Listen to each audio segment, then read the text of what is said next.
Salam sejahtera, selamat beraktivitas kembali. Biarlah hari ini senantiasa kita selalu renungkan firman Tuhan dan bisa meneguhkan iman percaya kita semua. Kita akan baca di Ayub pasal yang ke-25. Maka Bildad orang Suah menjawab, kekuasaan dan kedahsyatan ada pada Dia yang menyelenggarakan damai di tempatnya yang tinggi. Dapatkah dihitung pasukannya, dan siapakah yang tidak disinari terangnya?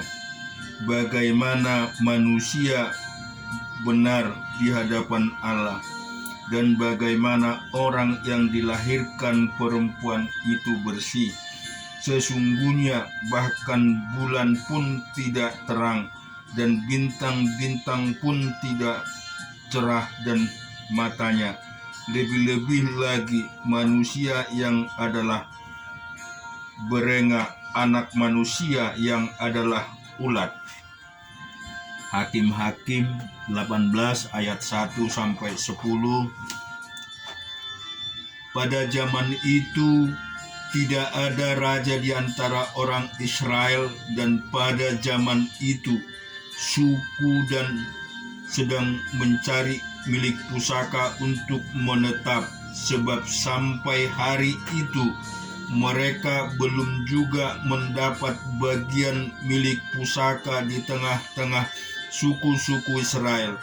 Sebab itu Bani Dan menyuruh dari kaumnya 5 orang dari seluruh jumlah mereka, semua orang-orang yang gagah perkasa, yang berasal dari Zora dan Esitaol, untuk mengintai negeri itu dan menyelidikinya, serta berkata kepada mereka, pergilah menyelidiki negeri itu. Ketika orang-orang itu sampai ke pegunungan Efraim di rumah Milka,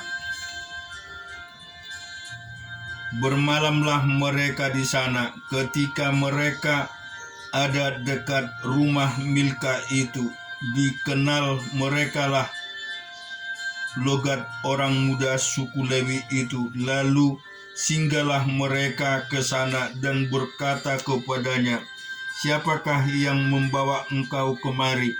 Apakah pekerjaanmu dan urusanmu di sini? Katanya kepada mereka, begitulah dilakukan Mika kepadaku. Ia menggaji aku dan aku menjadi imamnya. Kata mereka kepadanya, tanyakanlah kiranya kepada Allah, supaya kami ketahui apakah perjalanan yang kami tempuh ini akan berhasil. Maka kata imam itu kepada mereka, pergilah dengan selamat. Perjalanan yang kamu tempuh itu dipandang baik oleh Tuhan. Sesudah itu pergilah ke-5 orang itu, lalu sampailah mereka ke Lais.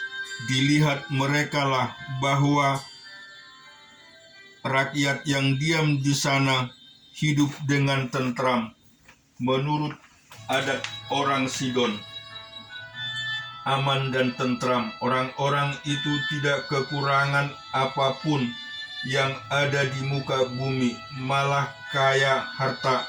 Mereka tinggal jauh dan tidak bergaul dengan siapapun juga. Setelah mereka kembali kepada saudara-saudara sesukunya di Zora dan Elitoal, berkatalah saudara-saudara sesukunya kepada mereka, apakah yang kamu dapati di sana? Jawab mereka, bersiaplah, marilah kita maju menyerang mereka, sebab kami telah melihat negeri itu, dan memang sangat baik. Masakan kamu tinggal diam? Janganlah bermalas-malas untuk pergi memasuki dan menduduki negeri itu. Apabila kamu memasukinya, kamu mendapati rakyat yang hidup dengan tentram, dan negeri itu luas ke sebelah kiri dan sebelah kanan. Sesungguhnya Allah telah merayakannya ke dalam tanganmu. Itulah tempat yang tidak kekurangan apapun yang ada di muka bumi. Sekarang kita juga akan renungkan di Keluaran 38 ayat 21 sampai 31.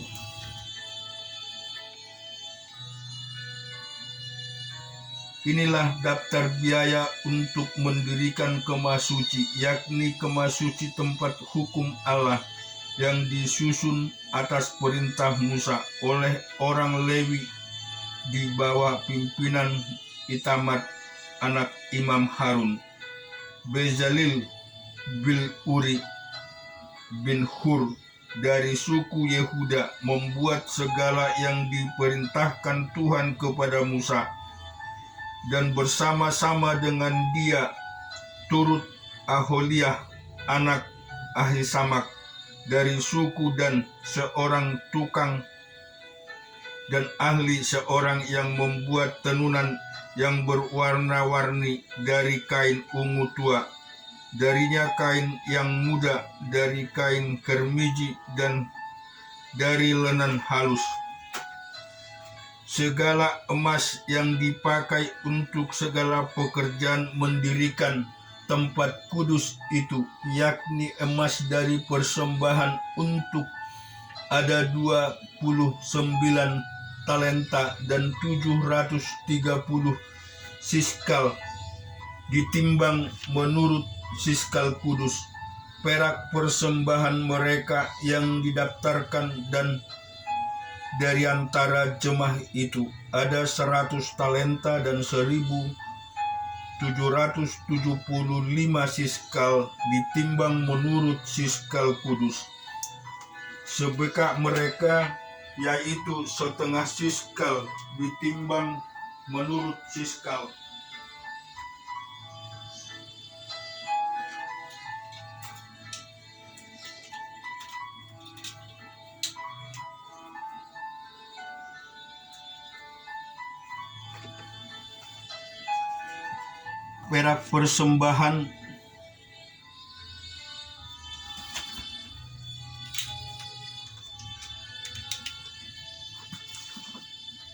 Perak persembahan mereka yang didaftarkan dari antara jemaah itu ada 100 talenta dan 1.775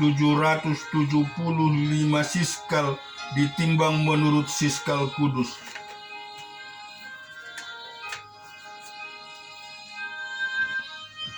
Sebekak seorang yaitu setengah siskal, ditimbang dengan siskal kudus untuk setiap orang yang termasuk orang-orang yang terdaftar yang berumur 20 tahun ke atas, sejumlah 603.550 orang. 100 talenta perak dipakai untuk menuang alas-alas tempat kudus dan alas-alas tiang tabir itu. 100 alas sesuai dengan 100 talenta itu. Jadi 1 talenta untuk 1 alas. Dari yang 1.775 siskal itu dibuatnyalah kaitan-kaitan untuk tiang-tiang itu. Selanjutnya kepada tiang itu, dan dihubungkan tiang-tiang itu dengan penyambung tembaga dari persembahan ujub itu ada 70 talenta dan 2.400 siskal.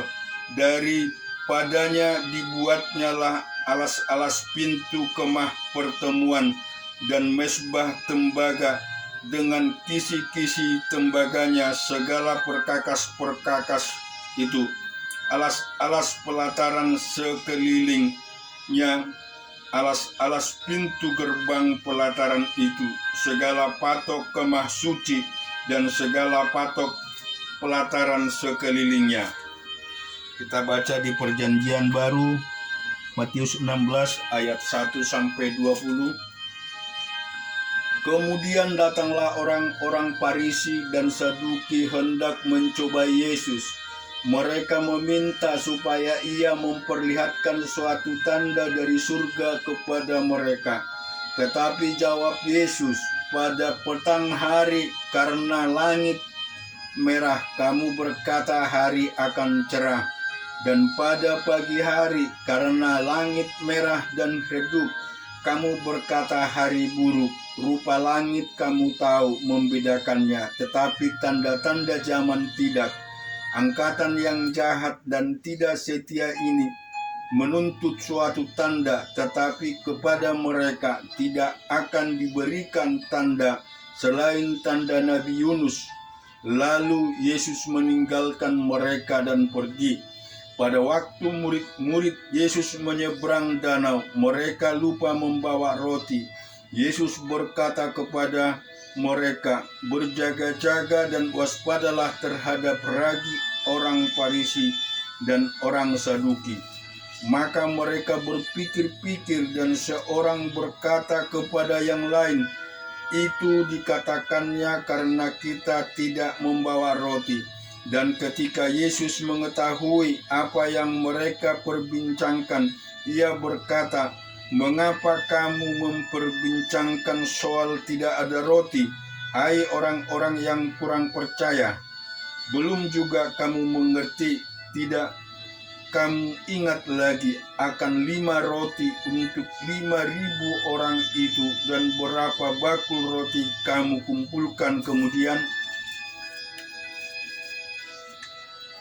Ataupun adakan 7 roti untuk 4.000 orang itu, dan berapa bakul kamu kumpulkan kemudian? Bagaimana mungkin kamu tidak mengerti bahwa bukan roti yang kumaksudkan?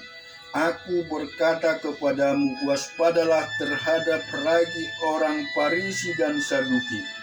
Ketika itu barulah mereka mengerti bahwa bukan maksudnya supaya mereka waspada terhadap ragi roti, melainkan terhadap ajaran orang Farisi. Setelah Yesus tiba di daerah Kaisarea Filipi, ia berkata kepada murid-muridnya, kata orang,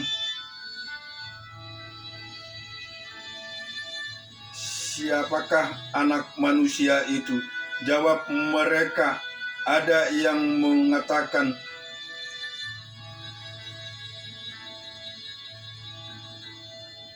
Yohanes Pembaptis, ada juga yang mengatakan Elia, dan ada pula yang mengatakan Yeremia atau salah seorang dari para nabi. Lalu Yesus berkata kepada mereka, tetapi apa katanya, siapakah aku ini? Maka jawab Simon Petrus, engkau adalah Mesias, anak Allah yang hidup. Kata Yesus kepadanya, berbahagialah engkau Simon bin Yunus, sebab bukan manusia yang menyatakan itu kepadamu, melainkan Bapa-Ku yang di sorga. Dan aku pun berkata kepadamu, engkau adalah Petrus, dan di atas batu karang ini aku akan mendirikan jemaatku, dan alam maut tidak akan menguasainya. Kepadaku akan kuberikan kunci kerajaan sorga. Apa yang kau ikat di dunia ini akan terikat di sorga, dan apa yang kulepaskan di dunia ini akan terlepas di sorga. Lalu Yesus melarang murid-muridnya supaya jangan memberitahukan kepada siapapun bahwa ia Mesias. Amin. Tuhan memberkati kita semua.